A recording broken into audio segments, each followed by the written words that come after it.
Coucou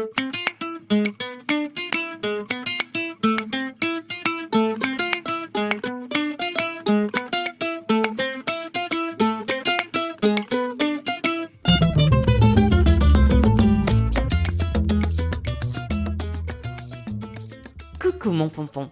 Aujourd'hui, on retourne du côté des Marvel avec une héroïne qui, à l'instar d'Ophélie Winter, est un de mes plaisirs coupables.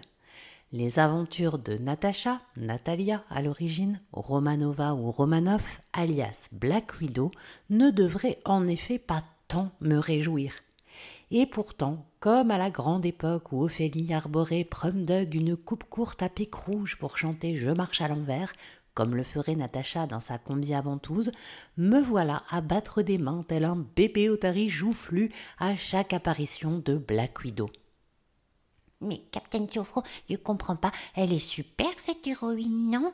Eh oui mon pompon, bien sûr, elle est méga stylée, mais elle est aussi tellement stéréotypée. On n'est jamais fort surpris, hein. Mais y a rien à faire, je suis toujours contente quand même. Et honte à moi, car je dois dire que par rapport à d'autres dont je t'ai déjà parlé ici, elle a bien du mal à trouver sa voie en dehors du male gaze. Chaque plan, je te parle surtout au cinéma, mais c'est vrai aussi dans les comics, a des points de concentration sur certaines zones du corps bien marquées, tu vois. Un peu comme Lara Croft. C'est pas pour rien que Scarlett Johansson, tu l'as sûrement vu passer ce truc-là, ça a été repris partout. Ce n'est pas pour rien donc que l'actrice s'est agacée à plusieurs reprises de n'avoir que des rapid food questions, c'est-à-dire des questions sur les supposés régimes qu'elle a dû faire pour entrer dans sa combi, tandis que ses homologues masculins avaient toutes les questions sur la profondeur du perso, sa backstory, tout ça. Et en tout cas, pas de question pour savoir s'ils avaient la place de porter des sous-vêtements dans leurs collants. Pourtant, eux aussi sont obligés d'être in shape de ouf, et que je sache, aucun ne se trimballe ensuite à capuche oversize. Bon. L'actrice a très bien réagi, tout comme Anna Thaoué l'avait fait pour Catwoman en son temps. Mais il n'en reste pas moins que si ces questions viennent sur ces persos-là en particulier, c'est quand même qu'il y a aussi un problème dans la manière dont ils sont proposés. La combi, les angles, il n'y a rien qui va. Et pourtant, je peux pas m'empêcher de kiffer chaque scène au même titre que je dodeline allègrement de la tête en écoutant la chanson. Du même nom que notre héroïne, Iggy Azalea et Rita Ora, note que les pointes d'Iggy Azalea sont teintées de rouge dans ce clip, comme les pics à Ophélie Winter. Nom de Zeus, tout se tient. J'ai des plaisirs coupables, que voulez-vous? Ceci étant posé, on va en profiter pour écarter tout de suite un autre souci dans la construction du personnage, comme ça après hop, on est tranquille pour en causer vraiment et avec joie. Comme beaucoup de persos Marvel, elle est bien calibrée aux stéréotypes, je te le disais il y a 2 minutes, à commencer par celui du nom. Black Widow, la veuve noire. C'est un condensé de clichés à soi tout seul. D'abord, la corrélation avec le nom d'une araignée bien toxique, comme Black Mamba dans Kill Bill. C'est la même pente glissante que l'analogie à la menthe religieuse, oulala, elles sont impitoyables, fascinantes et dangereuses pour les hommes, fuis. Bien. Et deuxième point, comme avec la Black Mamba de Kill Bill, c'est le fait d'être veuve. La mariée se retourne contre Bill car elle a perdu l'homme qui avait su la conquérir, mériter son amour et l'arrêt de sa carrière de tueuse à gages. De même que dans les comics, Natasha entre dans les services secrets car on lui fait croire à la mort de son mari. Tu as compris le pattern. Bon. Je me permets un petit point historique sur le statut des femmes d'un point de vue juridique jusqu'au milieu du XXe siècle. Bon, je parle pour les pays latins et anglo-saxons parce que pour les autres, je t'avoue, je ne sais pas du tout. Une personne étiquetée femme appartient à son père, super, qui la donne à un mari, parfait. Lorsque la dite femme devient veuve, ce qu'elle avait de fortes chances d'être real quick vu que la différence d'âge de l'espace était de mise, enfin veuve donc, elle devenait enfin libre. C'est une remarque que l'on retrouve partout en littérature dès le Moyen-Âge, figure-toi. Or, une femme libre, je t'en ai déjà parlé dans les épisodes sur Cruella ou sur Maléfique, c'est dangereux, comme chacun sait. cet énorme point contexte pour t'expliquer, mon pompon, qu'une héroïne construite sur de telles bases aura bien du mal à s'extraire des bords carrés de la vignette où on l'a pour la première fois dessinée. Une case, ce n'est pas un cube, ça manque de relief.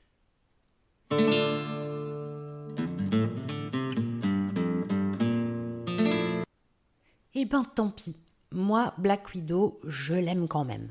J'ai disclaimé sur les gros sabots, je vais donc pouvoir t'en parler sérieusement.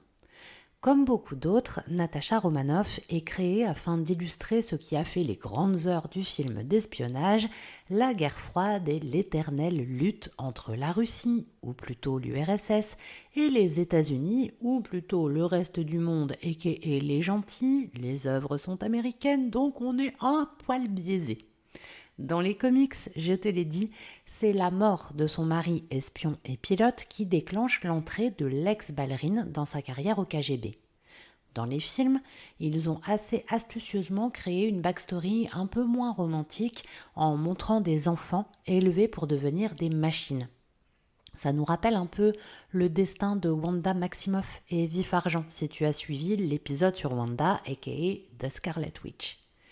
Dans le film qui lui est dédié, on découvre donc que ses parents ne sont pas ses parents, mais des agents eux-mêmes dressés, dont la mission est de faire famille. L'autre Black Widow, Yelena Belova, née en 99 dans les comics, est ainsi introduite au cinéma comme la petite sœur dans cette famille fictive. Pareil pour le père, à qui on attribue très judicieusement le rôle du Red Guardian, l'alter ego russe de Captain America, rôle tenu par l'ex-mari pilote dans les BD. Tu suis ? Ben ça c'est très malin, parce qu'au lieu de nous présenter juste une Natasha hyper belle, hyper douée, etc., on nous propose la backstory d'une enfant broyée au cynisme et à l'efficacité militaire. Mais quelque chose résiste. En donnant à cette famille une petite sœur, on a offert à Natasha une voie pour sauver son cœur. Et c'est aussi cet amour qui résiste, même à l'endoctrinement et à la rivalité des deux Black Widow. C'est cet amour qui va autoriser le père et la mère à revenir à leurs émotions de parents adoptifs.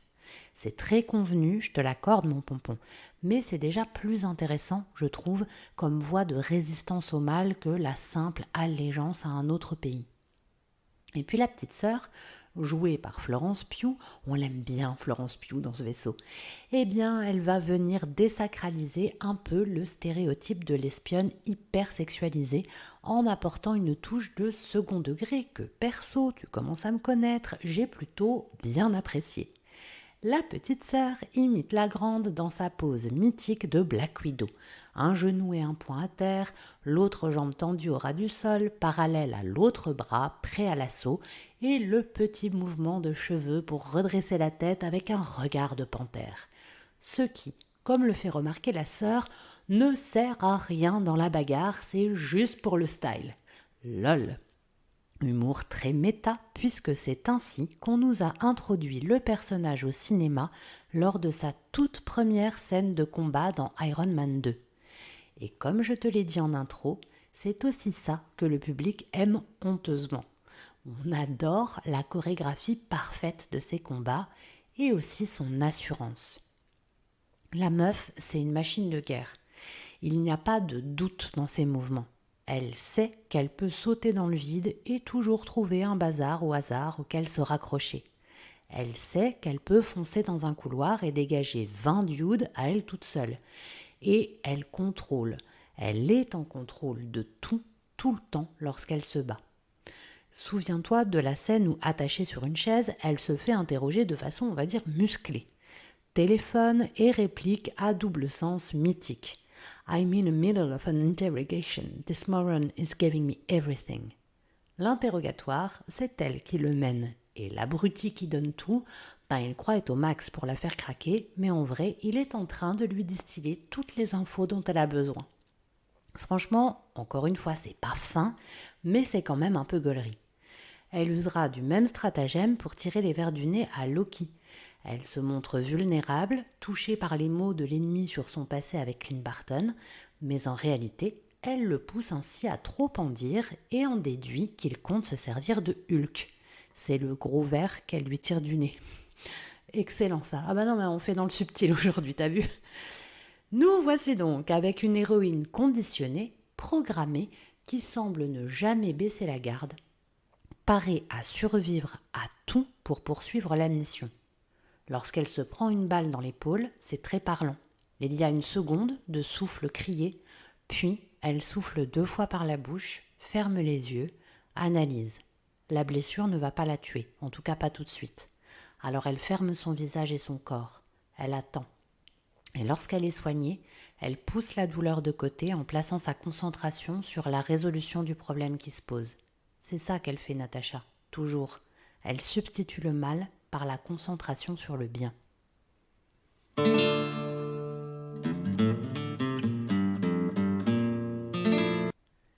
J'ai évoqué déjà sa famille et le fait que l'amour qu'elle va développer pour la sœur qu'on lui donne lui permettra de s'accrocher à son humanité, de ne pas devenir qu'une machine. Ses capacités d'espionne robotique, elle pourra alors les mettre au service du bien, de ce qu'elle sait être juste, la protection des innocents, la préservation de la vie, la chance donnée à celles et ceux qu'elle aime, parce que Natacha, elle aime beaucoup et loyalement. Même après les ruptures, même malgré les trahisons, elle reste loyale à ses amours passés.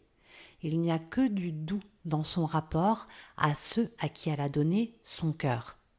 Comprends-moi bien, mon pompon, cela ne lui fait pas perdre son libre arbitre. Souvent, elle choisit de s'opposer, même physiquement, à ses proches, parce qu'elle prend parti pour une autre voie, une autre manière de faire. Mais elle a toujours un mot pour rappeler à celui ou celle qu'elle combat qu'elle l'aime. À Barton, on est toujours amis, hein. À T'Challa, je suis vraiment désolée. À Banner, avant de convoquer Hulk, je t'adore, mais j'ai besoin de l'autre gars. Une humaine sans super pouvoir, sans artifice, c'est là qu'elle laisse voir toute sa vulnérabilité. Voilà comment l'enfant torturé a pu sublimer toutes les horreurs qu'elle a traversées.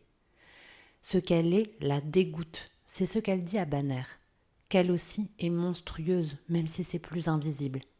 Mais au lieu de passer sa vie à se détester, elle choisit de mettre ses compétences au service de sa rédemption.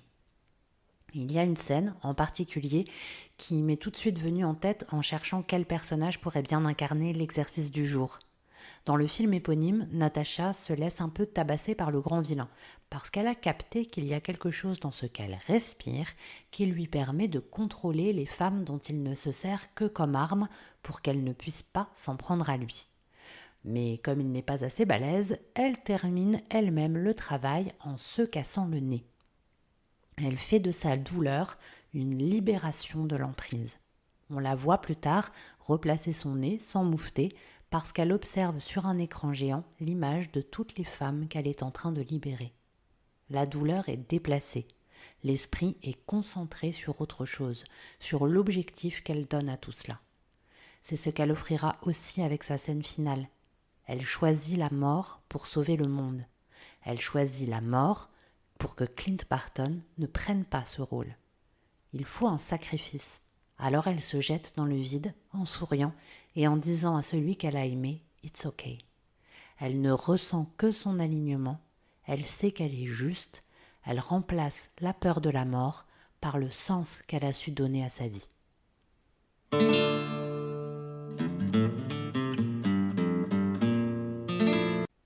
Tu l'auras sans doute compris au fil de cet épisode, mon pompon. Aujourd'hui, je viens te parler d'un exercice de substitution. Il s'agira d'une sophronisation et je t'ai déjà proposé un exercice du même type avec justement, comme par hasard, l'épisode sur Wanda Maximoff, alias The Scarlet Witch. Je t'avais proposé cet épisode sur la sophro-substitution mnésique.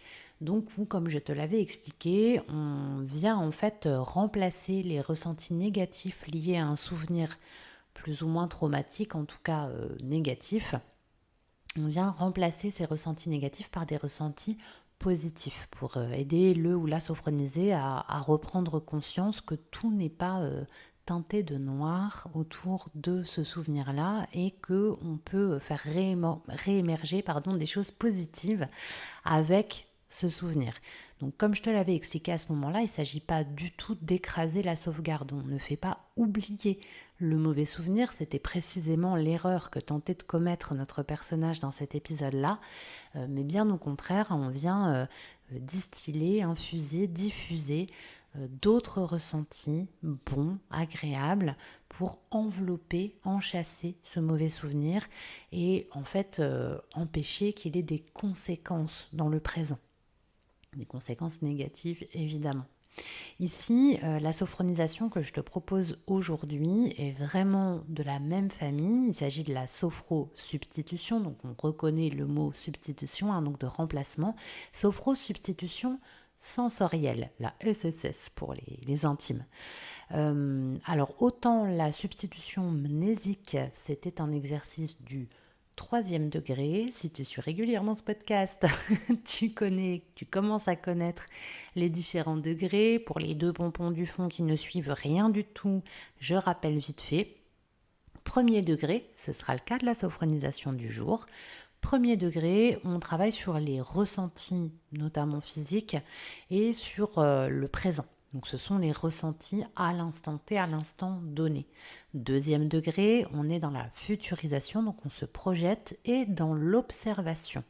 3e degré, on vient aller puiser dans les ressources du passé, dans les souvenirs. Et enfin, 4e degré, je dis enfin 4e degré pour le type de sophrologie que moi je pratique, il en existe d'autres, je le rappelle, mais pour le coup, moi j'ai pas la compétence pour t'en parler, je te le signale juste au cas où.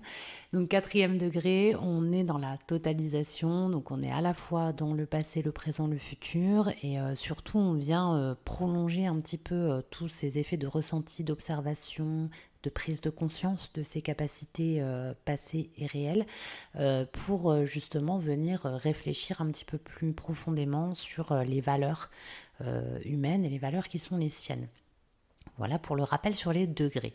Donc dans le premier exercice que je t'avais présenté sur ce principe de substitution, de remplacement, il s'agissait d'une mnésie, donc on retournait dans le passé, c'était donc du 3e degré. Ici, comme je te l'ai dit tout à l'heure, la sophrosubstitution sensorielle que je vais te proposer aujourd'hui, c'est du 1er degré. On n'est pas du tout dans la réflexion sur un souvenir. On est sur la prise de conscience en fait de ressentis négatifs à l'instant donné et on vient essayer d'y apporter une solution entre guillemets en l'enveloppant d'un baume, si on peut dire, de ressentis positifs également présents. C'est donc un exercice qu'on va surtout utiliser dans la première phase, la phase curative, où on cherche justement à bien reprendre la main sur ces ressentis présents et à instaurer un état plus apaisé, plus calme, à apporter une meilleure gestion de la douleur si c'est la problématique avec laquelle le ou la sophronisé vient nous voir. Donc ça peut permettre d'atteindre en fait beaucoup d'objectifs. On peut complètement imaginer qu'on va substituer la fatigue par la vitalité par exemple, la pulsion par la sérénité, la tension par la détente, la douleur par le soulagement, pour les phobies, substituer cette peur par de la confiance en soi, on va pouvoir substituer l'agitation par le calme. Ça va permettre aussi de prendre du recul, par exemple, en enlevant l'obnubilation sur certaines pensées parasites, mettons, et puis substituer ça par une forme de détachement. À l'inverse, on va pouvoir également se recentrer, substituer l'éparpillement par la concentration.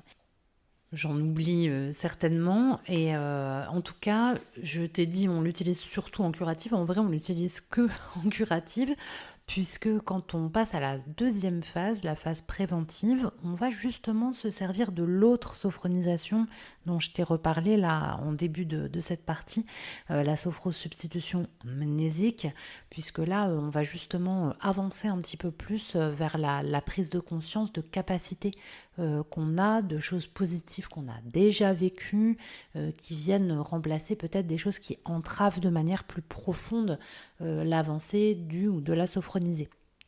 Donc, du coup, cet exercice d'aujourd'hui, c'est vraiment pour préparer le terrain, entre guillemets, pour la suite. Je fais mon disclaimer habituel, mes 2 disclaimers habituels. Le premier, c'est que bien évidemment, je vais aujourd'hui animer cet exercice de manière extrêmement neutre. Je ne suis pas en capacité d'adapter cet exercice à toi puisque je ne te connais pas, je ne connais pas tes ressources, je ne connais pas tes besoins. Donc je vais vraiment l'animer dans sa présentation la plus basique, sans adaptation aucune. Donc évidemment, c'est pas la meilleure façon de pratiquer cet exercice. Néanmoins, si tu sens que ça te ferait du bien pour l'une des raisons que j'ai citées juste avant, d'essayer de te concentrer un petit peu sur ce que tu ressens de négatif en ce moment à l'intérieur de toi et que tu aimerais essayer peut-être de venir envelopper ça, remplacer ça par une concentration sur des ressentis plus positifs qui sont également en toi, eh bien, je t'encourage à faire cette sophronisation aujourd'hui, hein, c'est tout à fait possible. Mais j'en viens à mon deuxième disclaimer. Pour les sophronisations, si tu souffres d'un TDI ou d'un trouble du type schizophrénie, c'est pas très conseillé ce type d'exercice-là, en tout cas sans encadrement, etc., etc. Parce que ça peut par exemple créer des dissociations, ce qui évidemment n'est pas le but souhaité lors d'un exercice de sophrologie. Donc si c'est ton cas, petit pompon, prends grand soin de toi et je te laisse quitter cet épisode et je te dis j'espère à la semaine prochaine. Si ce n'est pas ton cas et que tu t'es un peu reconnu dans une des problématiques que j'ai citées auparavant, eh bien reste donc et sois le bienvenu pour pratiquer cet exercice de sophronisation, certes neutre, mais qui pourra néanmoins avoir le mérite de te détendre un peu. Ma foi, on ne crache pas dessus finalement. Donc si tu as envie de pratiquer cet exercice, je te laisse t'installer le plus confortablement possible à ta guise, soit sur un fauteuil, soit dans ton canapé, soit dans ton lit, assis ou allongé comme tu le préfères. Par contre, prends bien garde de bien t'installer. Pense à installer quelque chose qui supporte bien ta tête notamment et fais attention pendant tout le long de l'exercice, justement, reste bien attentif ou attentive à tes ressentis et n'hésite pas à bouger légèrement, à modifier légèrement ta position. Si tu sens des petites tensions, des raideurs, fais surtout attention à la zone du cou et des épaules. On a tendance à ne pas se rendre compte qu'on est en train de se faire mal à cet endroit-là en restant statique comme ça un certain temps. Donc écoute-toi bien, fais des micro-mouvements si besoin.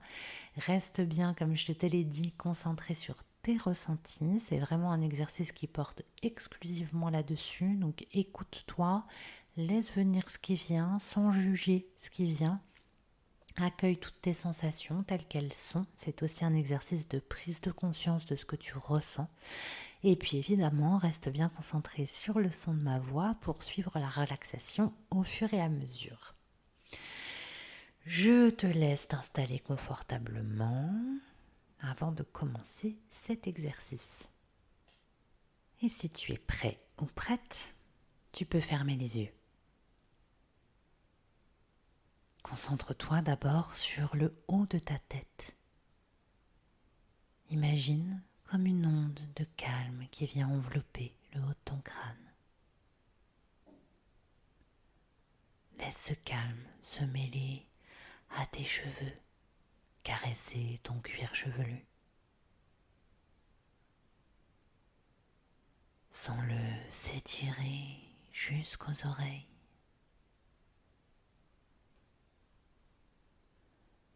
Laisse ton front se lisser, calme, tranquille.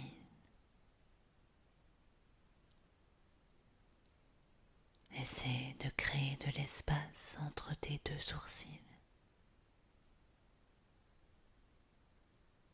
Laisse tes paupières retomber lourdes sur les yeux.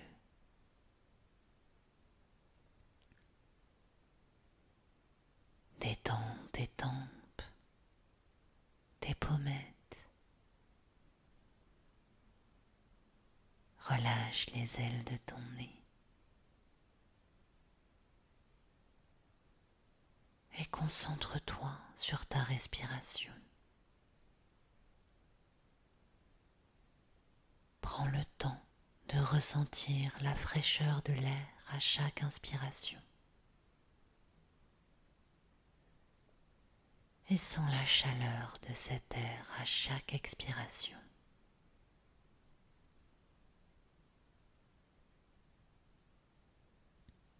Laisse cette chaleur douce, régulière, détendre tes lèvres. Relâche tes mâchoires. Laisse ta langue se reposer sur les dents du bas. Et n'oublie pas que tu peux avaler normalement à tout moment.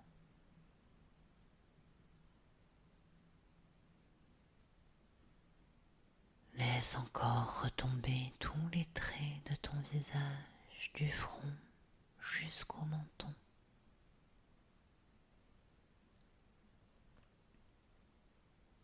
Prends conscience que toute ta tête est détendue.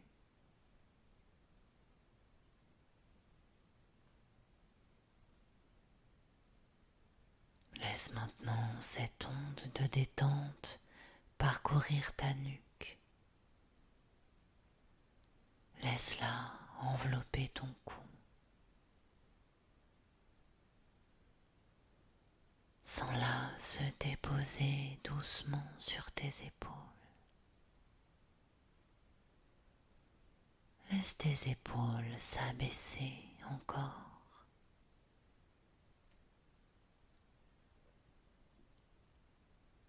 Relâche complètement les muscles de tes bras jusqu'au coude.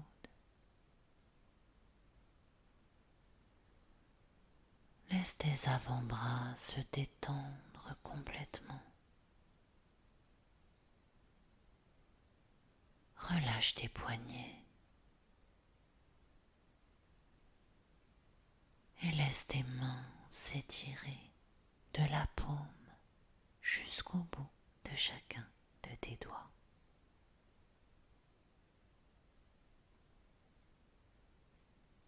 Prends conscience que tes membres supérieurs sont relâchés.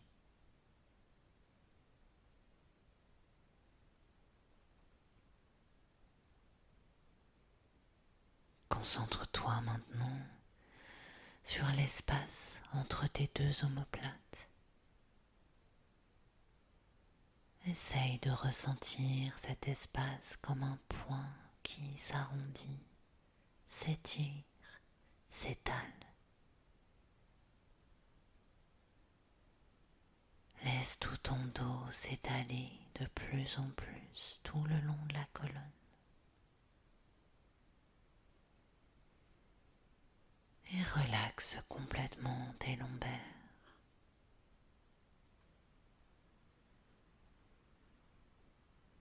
Porte maintenant ton attention à ton souffle dans les poumons, dans ta cage thoracique.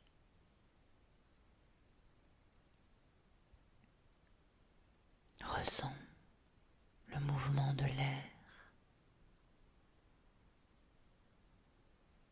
Laisse-le s'amplifier légèrement à chaque inspiration, à chaque expiration.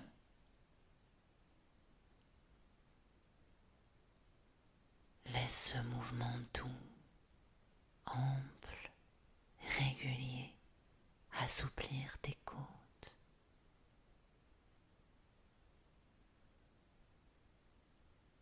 Laisse ton torse s'abaisser doucement. Sens ton ventre se dénouer.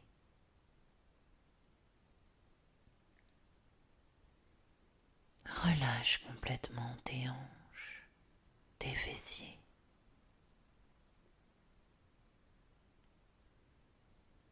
Et prends conscience que tout ton buste est relaxé.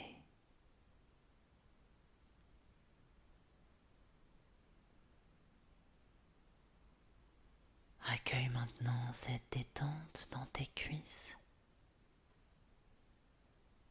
Laisse tes muscles s'étirer doucement jusqu'aux genoux.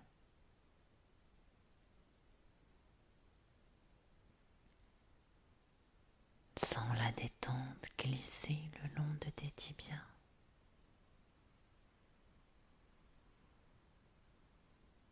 Laisse tes mollets se relâcher. Relaxe tes chevilles et laisse tes pieds s'étirer du talon jusqu'au bout des orteils.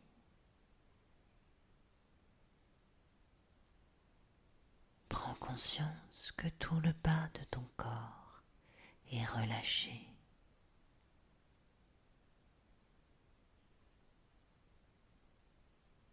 Prends conscience que tout ton corps est calme, détendu.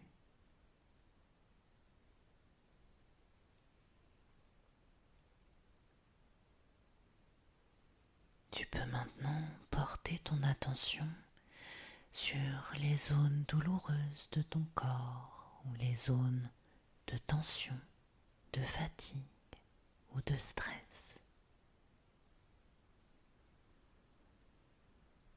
Permets-toi de ressentir ces sensations d'inconfort sans les éveiller, sans les attiser.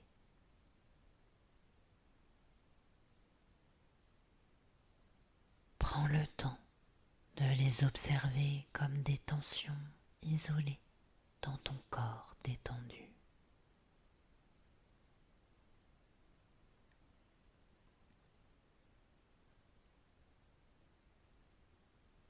Et maintenant, laisse venir à toi une image agréable.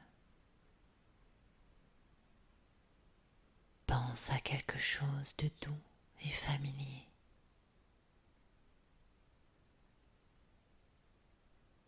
Prends le temps d'imaginer ses formes, ses couleurs.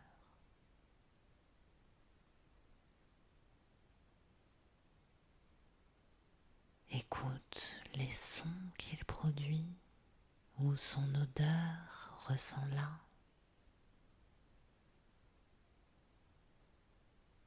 Perçois sa fraîcheur ou sa chaleur.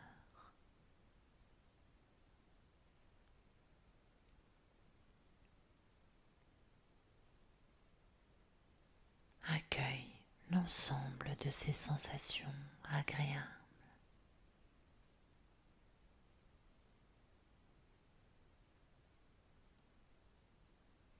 Prends conscience de la présence de ces ressentis dans ton corps.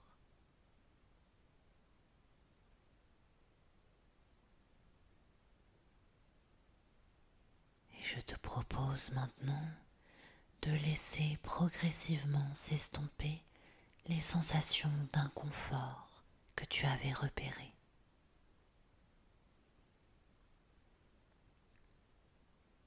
Ressens-les s'éloigner, se rapetisser, s'amenuiser.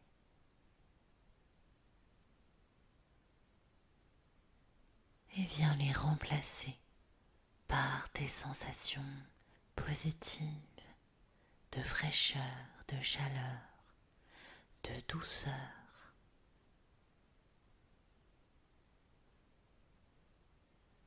Imagine ces sensations agréables se déposer comme un baume sur tes zones douloureuses, fatiguées ou stressées.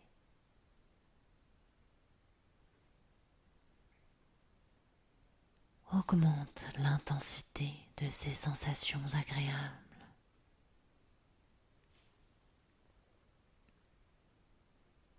Sens-les grandir, prendre toute la place.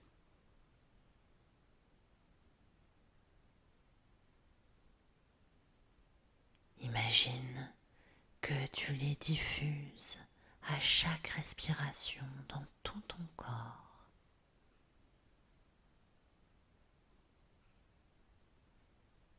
Prends le temps de percevoir ces nouvelles sensations d'apaisement.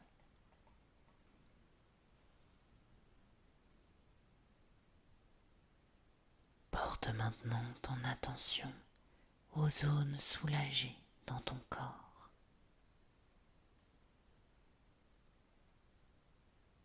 Prends conscience de ton corps apaisé.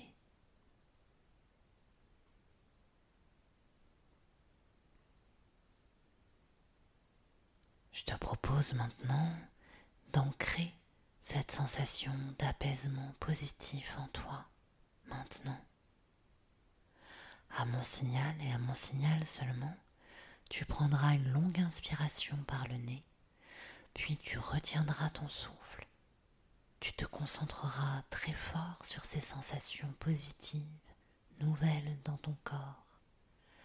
Puis tu souffleras doucement par la bouche pour les diffuser partout en toi. C'est à toi. Inspire longuement par le nez. Bloque ta respiration, pense très fort à ces ressentis d'apaisement, de soulagement dans le corps. Et souffle doucement par la bouche, diffuse-les partout en toi. Reprends ta respiration naturelle. Apprécie cet apaisement, ce soulagement.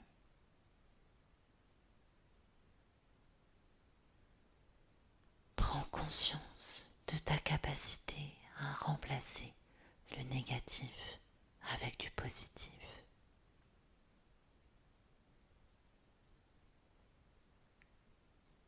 Souviens-toi que ces sensations positives sont présentes en toi et que tu peux les activer à tout moment dans ton quotidien.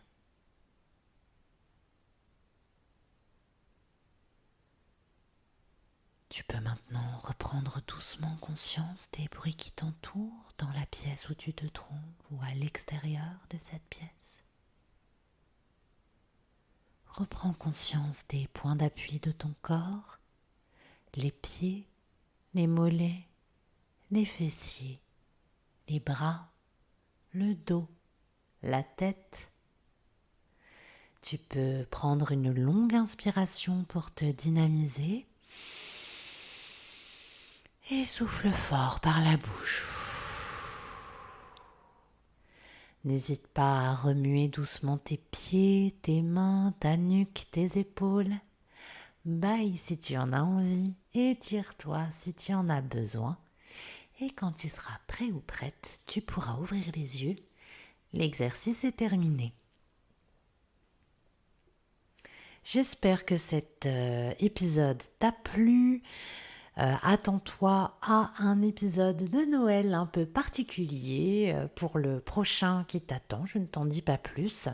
Et en tout cas, comme d'habitude, je te dis à lundi prochain et d'ici là, n'oublie pas, respire, baisse tes épaules et relève le menton mon petit pompon.